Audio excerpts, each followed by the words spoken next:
Hello, everybody. Welcome back to the Tin Man's Corner channel.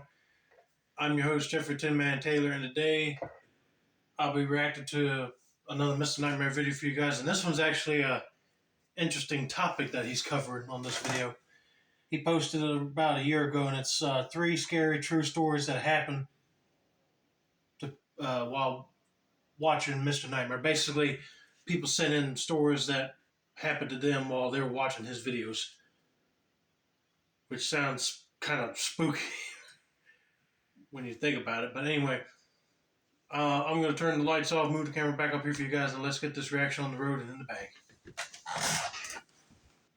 is an interesting topic that a lot of you have been requesting for a long time, and I've gotten a lot of stories sent to me that happen to people while listening to my videos. Also, you can listen to all of these stories, plus a few exclusive ones on Spotify, Apple Music, and Amazon Music by clicking the link in the description. So if you want to listen to other Mr. Nightmare content, go to those links that he just talked about.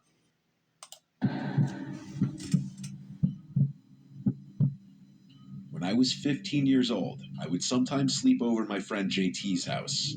He had this cool loft bedroom that was its own floor and was attached to the attic through another half flight of stairs. Okay. When we were even younger, we used to have big hide-and-seek games in his house with our other friends and his brother. JT grew up in this big house with just his mom and his brother. His dad has always been rich, and after his parents divorced, he still paid for the house for the three of them to live in. His mom was the kind of 40-something-year-old woman to go into town every night dressed in overly tight white pants and such.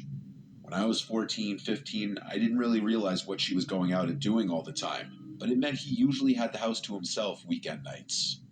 This was one of those nights. We smoked a bit of weed and played hours worth of Super Smash Bros. Then when it got later, we decided to watch some Mr. Nightmare videos, ironically.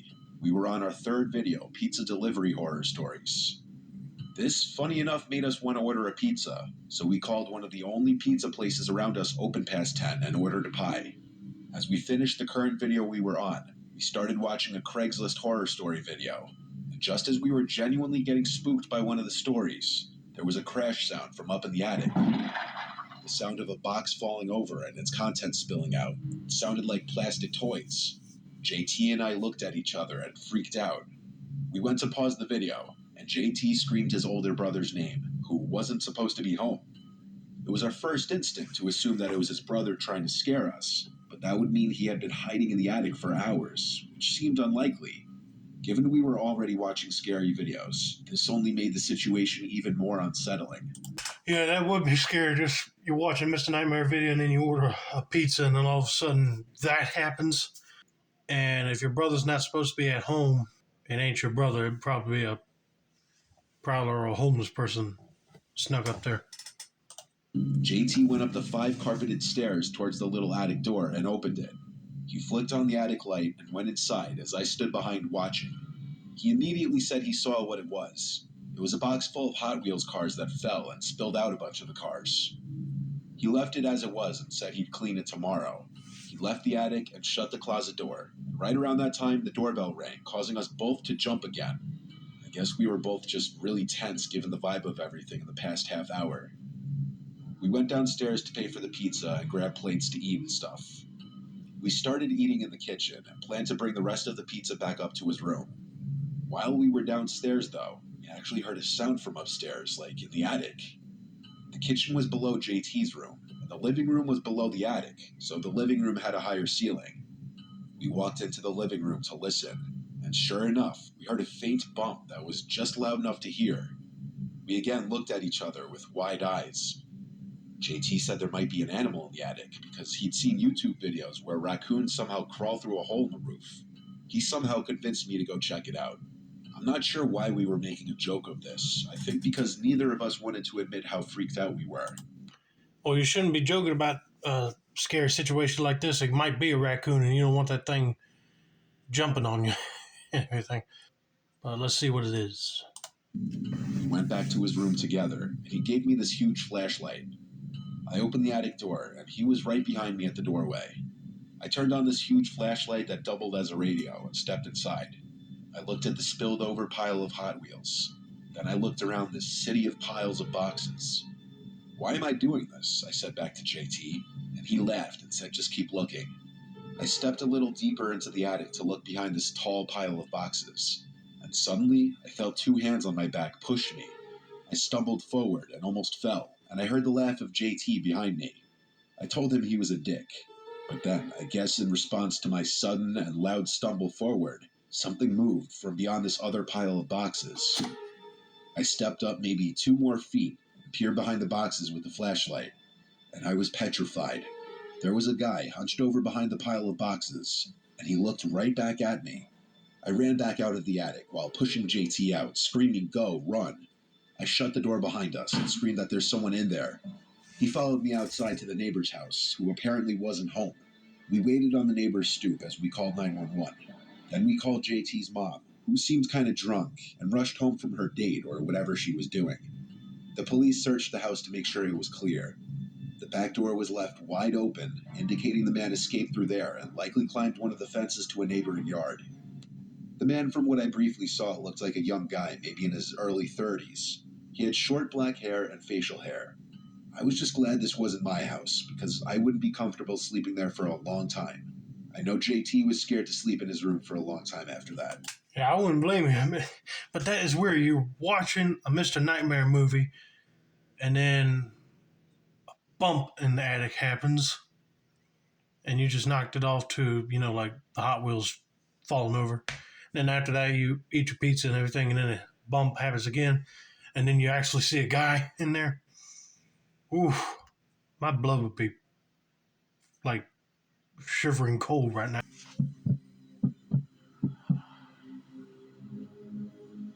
I was on a road trip to Las Vegas one night to meet my friends for a music festival. I was on Interstate 15, which is mostly just desert the whole way to Vegas. I chose to do the drive at night to avoid traffic. I left my house around 8 p.m., and my GPS said I'd get to my friend's Airbnb around midnight. On long drives, I usually listen to podcasts and such because I start getting tired of music after a few hours. I started listening to Mr. Nightmare stories to pass the time, as they made the time seem to go quicker. Given that I was having a road trip, I listened to the road trip themed stories. About 3 hours into the drive, I had to stop for gas, so I added a detour to the route on my GPS, and it showed me where to get off for the closest gas station. It was a few miles away. I got off the next exit ramp into some sketchy looking area. There were a few houses, then just desert. It was such an odd place for a few houses to be. I pulled up to this generic gas station, the only light source to be seen for pretty much miles. There were only 4 pumps total at this little station. I pulled up next to the one closest to the door to the inside.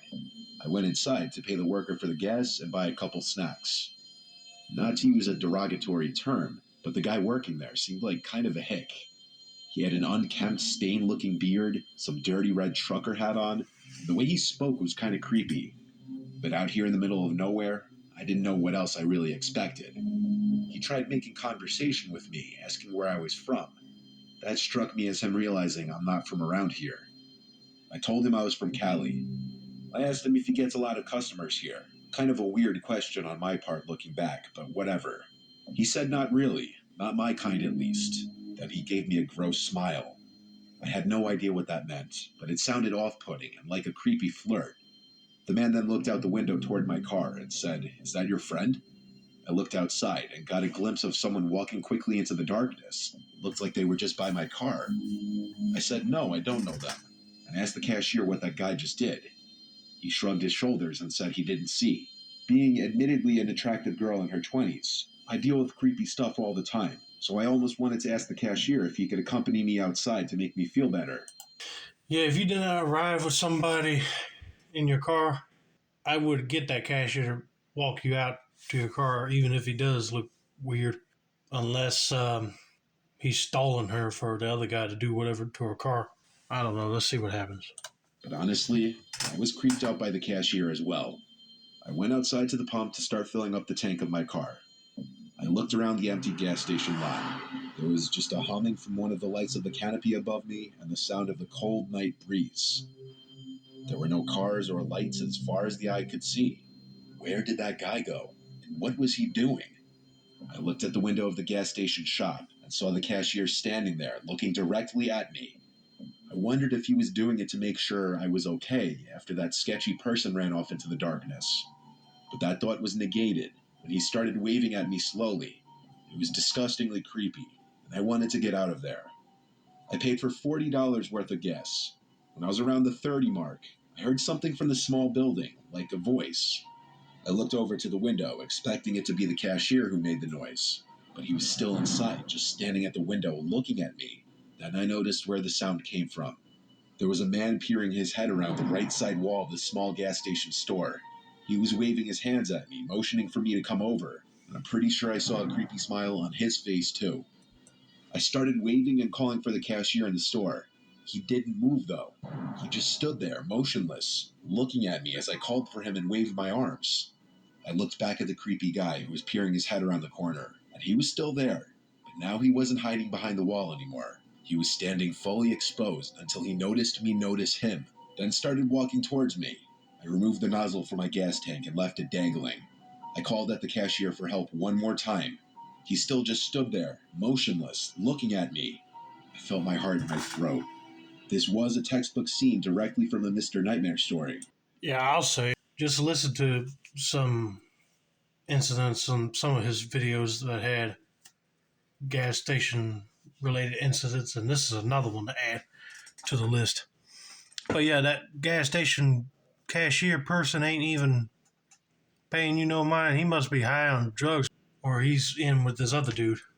But yeah, when it gets to the 40 mark, just put the nozzles back into the pump and put your cap on real quick and go. Don't stop further delay. I got in my car and sped out of there, back on the basically deserted road, and eventually back onto the interstate. My heart was racing after that for a few minutes. Needless to say, I stopped listening to Mr. Nightmare for the rest of that road trip. I got safely to the Airbnb about an hour after that ordeal. I still have no idea what to make of it. I don't know what to make of it either, but glad you're all right and getting out of there.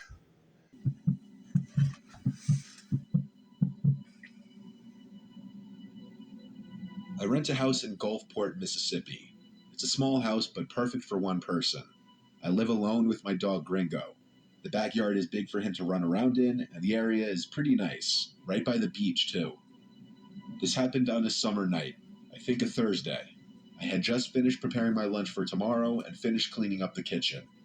Before going to sleep, I laid in my bed and ironically was actually watching Mr. Nightmare videos. I always like to think these videos would help me know what to do in a worst case scenario situation like a home invasion or anything of the sorts. Which that is what I take in from these videos as well. It's always good to be prepared. I'm sure a lot of people feel that way, but honestly, none of us ever expect something like that to happen to us. Sure, it happens to other people, but never you, right? Well, it must have been like 11:30 at night. I was literally watching a video when the doorbell rang. Gringo started barking. Hearing the doorbell any time past 10 o'clock honestly is bone-chilling. It raises immediate red flags and questions, like who is it and what could they want at this hour? I didn't leave my bed. I was not going to leave my bedroom to check who it could be. I was downright horrified just from the sound of the doorbell. Gringo is a pretty big dog, and you can hear it in his bark, so I hoped the sound of his barks would deter anyone with bad intentions. But the doorbell rang again, and the dread of wondering who was out there and why were they at my doorstep became even worse. The doorbell was followed by loud knocking. I still didn't leave my bed. I wasn't going to go out there. When it finally seemed to stop, I felt a little relieved. Since the house is only one floor, my bedroom was ground level. My window kind of looks out to the street in front of the house, so I looked out the window just to see if anyone would be walking down the street. I stood there watching for maybe 30 seconds before I heard footsteps outside near the window. I hurried back into the bed to hide. Gringo was growling and looking out the window. I told him to be quiet. Suddenly, a voice broke the silence and said, "I see you. Open the window." The voice was right outside the window. Gringo started to bark again. I still did not look. The guy outside my window said, "Hey, doggy." Gringo was going crazy. I couldn't realistically keep pretending to be asleep. I turned over to look at the window. I was looking at a creepy man with his eyes open super wide, looking back at me, with the only thing separating us being the bug screen of the window. I asked, "What do you want?" And he repeated himself and said, "Can you let me in? It's cold out here." But it was literally a midsummer night in Mississippi. I said, "Leave before I call the police." This was when he tried lifting the screen himself, and when he realized he couldn't, he started punching at it to break a hole in it. I quickly slid the window shut and locked it. I was shocked Ringo's loud barks weren't scaring this guy off. Yeah, I know. I asked the 911 operator to please send police to my house. And of course, like in so many stories I've heard before, the police showed up too late because the man was gone. He was probably on some kind of drugs. I have no idea what kind, but I could just hear it in his voice. And that comment that it was cold outside was also a dead giveaway. I don't think there was really any other appropriate way to handle this other than locking the window right away and calling 911. Yeah, you did the right thing of closing the window and calling the cops, but yeah, that guy must have been on drugs if he said it was cold outside and it was like in the middle of the summer. So whatever he's on made his temperature in his body drop. So I hope they did find him, but if not, yeah, that guy did the right thing, just closing the window and calling the cops, reassuring that that guy was gone. Hopefully he ain't coming back. But anyway, that's going to be it for now. Don't forget to like, subscribe, turn on those post notifications for more Mr. Nightmare content like this. This has been another successful installment of the Tin Man's Corner channel. I'm your host, Jeffrey Tin Man Taylor. I say that's a wrap, and I'm going to let you guys know that the next 3 that I'll be reacting to for this marathon are Christmas-related ones. So stay tuned for that, and have a nice day.